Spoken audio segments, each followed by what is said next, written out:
আজকের ভিডিওটা ক্লিক করেছেন তো দেখতে থাকেন, অপেক্ষা করেন। रुको जरा सबर करो बोला धक्का मुक्की नहीं। লজ্জা লাগে। লজ্জা তো লাগতেই পারে, যাদের লজ্জা আছে কেবলমাত্র তাদেরই লজ্জা লাগবে। টিকটকার। ধরু ভাই, আপনারা আবার কিসের মধ্যে কি কন? একটু ভালো করে খেয়াল করে দেখুন কত সুন্দর ক্লাস চলছে। আমার প্রশ্ন হলো, ক্লাসে যে ক্লাস চলছে কিন্তু শিক্ষক কোথায়? স্কুলে ছেলে মেয়ে পাঠানোর উদ্দেশ্য হচ্ছে লেখাপড়া করা এবং সুশিক্ষায় শিক্ষিত হওয়া, কিন্তু এনারা কি শিক্ষা শিখছে? এনারা তো বিএ পাশ করার আগেই চ্যাম্পিয়ন হয়ে গেল, তাহলে আর কি?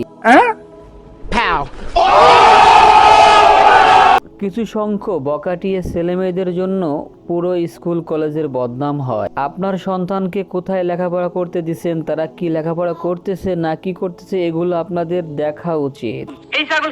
কি বলি মানে বোঝেন নাই? ছেলে মেয়ে লেখাপড়া করার জন্য কলেজে দিচ্ছেন, তারা কি লেখাপড়া করতেছে না কি করতেছে এটা আপনি দেখবেন না? না দেখলে তো এদের মতোই হবে, বিএ পাশ করার আগেই ওয়া ওয়া হয়ে যাবে, তখন কি করবেন? জাগ্গা ভাই, না বুঝলেন না বুঝলো আমার কর দরকার, আমি কইছি। আজকের ভিডিওটা আপনাদের কেমন লাগলো সেটাও আপনারা কইয়ে দিয়েন। আসসালামু আলাইকুম।